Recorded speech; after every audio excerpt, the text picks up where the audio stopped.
Innovating Education Learning World in association with WISE, an initiative of Qatar Foundation. Living with autism can be difficult, and helping children live with it can be overwhelming for parents. Education can play a key role. This week on Learning World, we explore projects in China and Canada and talk to Theo Peters. In China, millions of children have autism spectrum disorders. But because the condition is not widely recognized there, many of them don't get any help. But one organization is working to raise parental awareness about their children's behavior.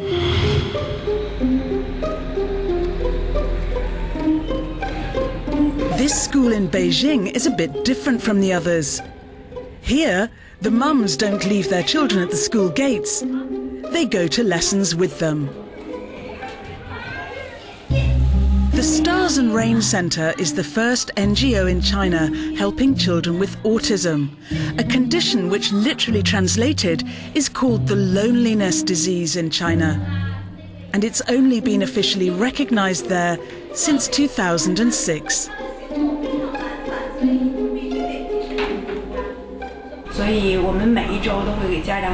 We try to establish appropriate behaviour in social settings.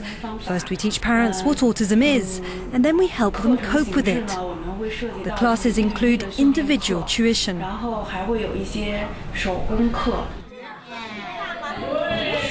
They offer an 11-week parent training programme, taking one subject a week. They use the applied behaviour analysis technique to teach children aged 3 to 6 years. The school is always full, and there's a waiting list of families from all over China. So far, the school has helped more than 6,000 autistic children and their families. But it is estimated that there are more than 4 million autistic people in China, and for the most part, there's very little understanding of it, how it's diagnosed, and why people with autism need special education. There are only 20 doctors in the whole country who are qualified to diagnose autism. That's why most parents in this school didn't want to show their faces. They felt ashamed.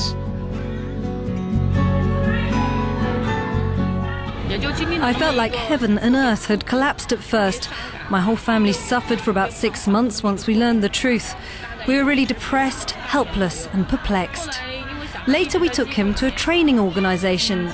At first my son couldn't speak, but after 8 months of training he began to imitate. He could say simple words like mum and dad, so he took hope. And we're not sad anymore. Little by little he's making progress. The school stimulates children's brains by teaching music and sounds and communication skills, and they teach gym to all the family.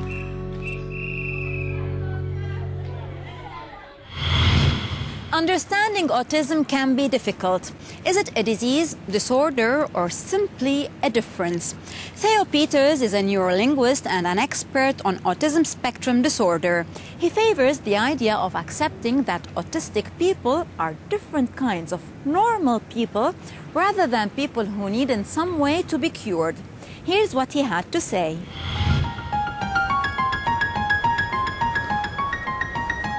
Theo Peters is a neurolinguist who is fascinated by autism. We met him in Dijon, France, where he was speaking at one of the many events he organises around the world to spread his vision of autism.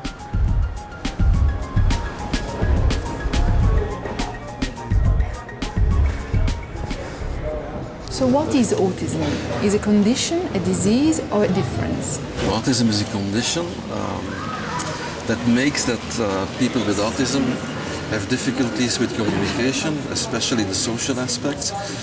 They are born with little or no social instinct, so they have many difficulties understanding our social culture, and they have imagination that is different. Because what we see in the whole world now is that the focus is most on behaviors. People with autism have strange behaviors, difficult behaviors, and in some of the approaches they try to get rid of the behaviors without really understanding what autism is inside. And autism is inside, it's this different thinking. What what exactly is autistic culture? I do not think that we have to get rid of autism. I really think that we need to appreciate autism and the differences they have. There are so many persons with autism. If we in education would follow their motivation instead of obliging them to learn things that are of no interest, then it would make our society much richer. So if they live in a world of their own, it could mean that we are the odd one out. There is a person with autism who has written a book called Another Kind of Normal. Okay, that's something I like.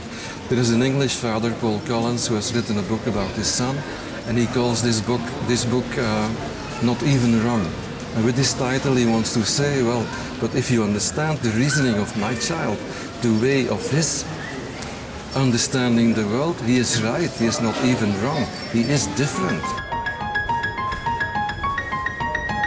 I think that we live now in a transition time where people, the neurotypical people like us, start understanding the autism culture better, and I think that gradually they'll become part of our culture.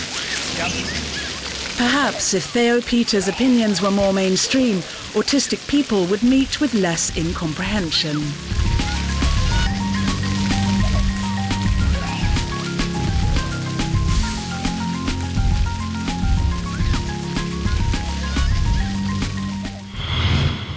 Technology can provide useful tools for engaging autistic children.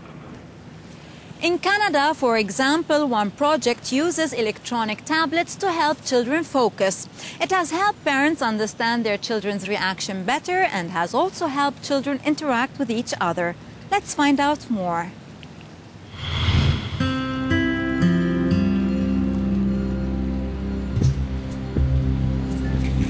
Here in Toronto, in Canada, this school caters for children with all kinds of difficulties, including autism.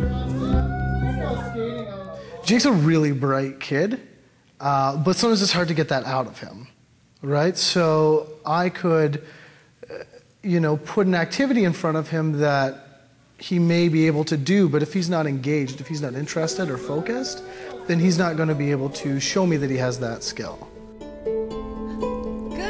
Children with autism often find it difficult to say what they have to say.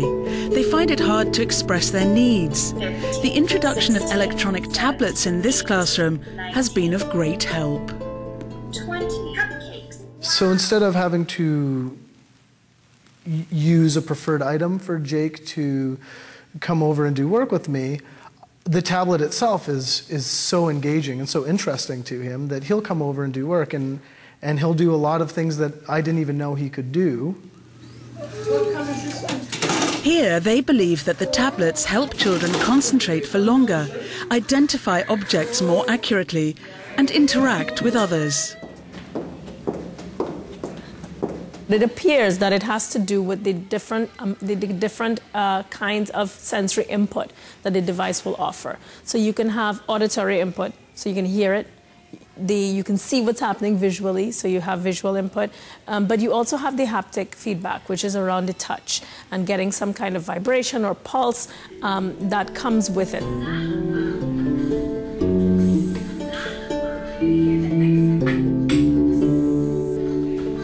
Both teachers and parents are always finding more ways to capitalize on the tablet. I think the school's done a beautiful job of incorporating all three things. So he has that interpersonal contact with his teacher, and then they use the tablet just to enhance that and teach him in other ways.